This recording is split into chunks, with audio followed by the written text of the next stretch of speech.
ये किसने कहा आपसे आंधी के साथ हूं? ये किसने कहा आपसे आंधी के साथ हूं? मैं गोडसे के दौर में गांधी के साथ हूं।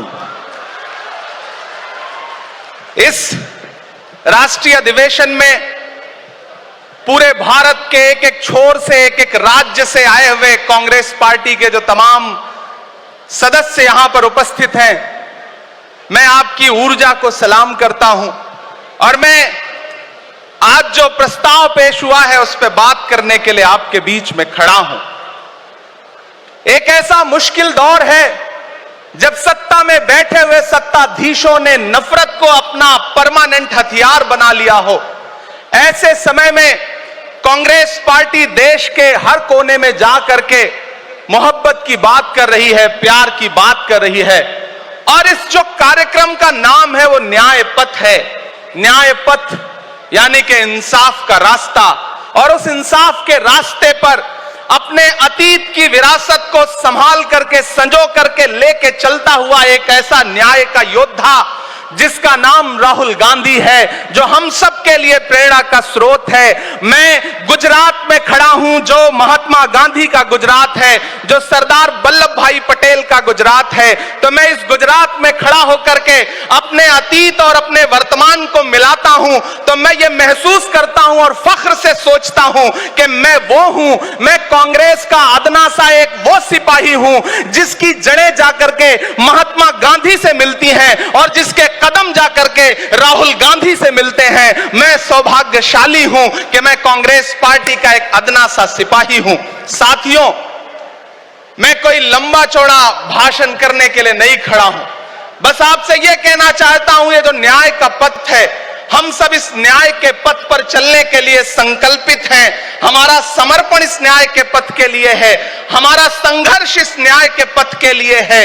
मेरे भाई शशि थरूर जी बोल रहे थे, सचिन पायलट जी ने बोला, हमारी बहन गेनी बहन ने बोला, उसके बाद इमरान बोल रहा है। इन चार नामों में ही आप ये पाएंगे कि उत्तर से लेकर के, दक्षिण से लेकर के, गुजरात से लेकर उत्तर प्रदेश तक कांग्रेस यही तो है। कांग्रेस यही तो है, देश को समेटने और एकजुट करने का नाम कांग्रेस है।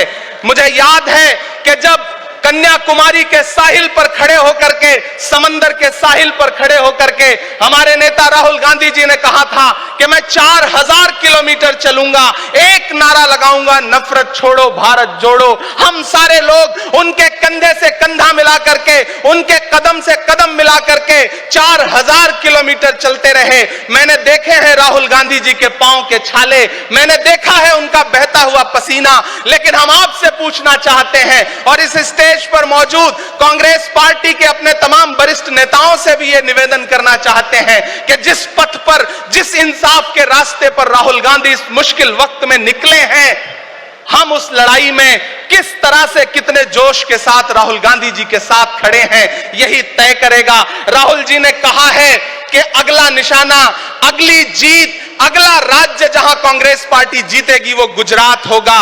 तो याद रखिए कि हार तब होती है जब ठान लिया जाता है, हार तब होती है जब मान लिया जाता है, जीत तब होती है जब ठान लिया जाता है। अगर हमने ठान लिया कि जहां से आज सत्ता के शीर्ष पर बैठे हुए लोग नफरत परोसने का काम कर रहे हैं, असमानता का काम कर रहे हैं, संस्थाओं को कुचलने का काम कर रहे हैं, उनके खिलाफ अगर हमने उन्हीं जड़ों में जाकर के मेहनत की, हिम्मत दिखाई, तो मुझे पूरा यकीन है कि जिस तरह अंग्रेजों के खिलाफ लड़ते हुए कांग्रेस पार्टी ने इस देश को स्वतंत्रता संग्राम के जरिए आजादी दिलाई थी, तो यह लड़ाई भी उस स्वतंत्रता संग्राम से कम नहीं है। उस लड़ाई का नेतृत्व महात्मा गांधी जी कर रहे थे, तो इस लड़ाई का नेतृत्व राहुल गांधी जी कर रहे हैं और हम सारे लोग राहुल गांधी जी के साथ खड़े हैं। हो सकता है कुछ लोग इस सफर में, इस मुश्किल सफर में छोड़ के चले गए हों, उन्हें नजरअंदाज करिए और एक नई पीढ़ी, एक नई ऊर्जा के साथ राहुल जी के साथ खड़ी हो।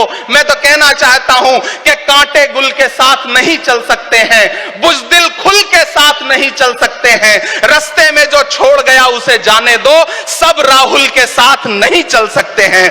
आप सारे लोग, हम सारे लोग और इस देश के लाखों लाख करोड़ों करोड़ लोग राहुल गांधी जी के साथ खड़े हैं। और यहां खड़ा होकर के इस देश के पिछड़ों को, आदिवासियों को, दलितों को, अल्पसंख्यकों को मैं सबको भरोसा दिलाते हुए इतना कहना चाहता हूं कि मेरे भाई, कांग्रेस ही है जो आपकी असली लड़ाई लड़ रही है। मुझे वो दिन याद है कि ये सरकार जब एक बिल लेकर के आई तो रात के 3 बजे भी आदरणीय सोनिया गांधी जी राज्यसभा में मौजूद थी इस देश के लिए, इस संविधान के लिए लड़ाई लड़ने के लिए। और राहुल गांधी जी भी लोकसभा में मौजूद थे उससे एक दिन पहले।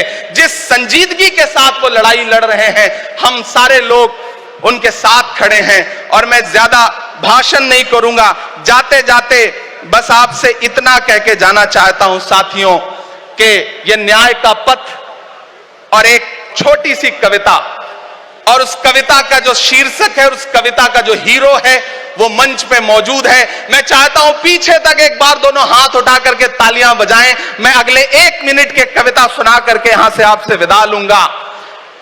कन्याकुमारी से जो सफर शुरू हुआ था वो अहमदाबाद तक लगातार जारी है और आगे भी जारी रहेगा।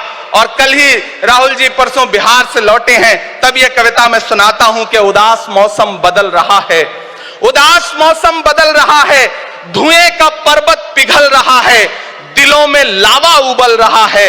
सुबह सुबह जब हुजूम लेकर सफर पे निकले तो यूं लगे है कि जैसे सूरज निकल रहा है। वो चल रहा है, वो चल रहा है।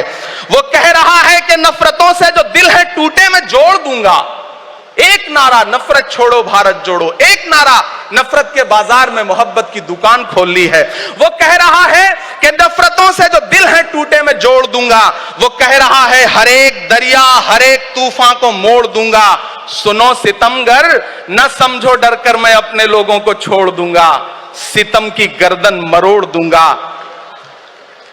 सितमगरों की हर एक ख्वाहिश हर एक साजिश कुचल रहा है, वो चल रहा है, वो चल रहा है।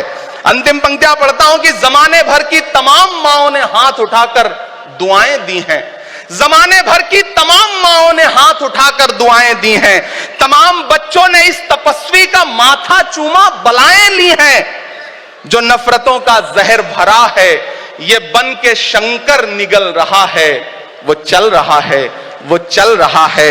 मोहब्बतों की किताब लेकर लबों पे अपने गुलाब लेकर, मोहब्बतों की किताब लेकर लबों पे अपने गुलाब लेकर, सुनहरे रंगों का ख्वाब लेकर वो आया है इंकलाब लेकर। बलाएं रास्ता बदल रही हैं, फजाएं खुशबू में ढल रही हैं। ये नफरतों का निजाम बदले, हिकारतों का कलाम बदले। अगर ये रहबर नहीं बदलते तो अपना लहजा अवाम बदले।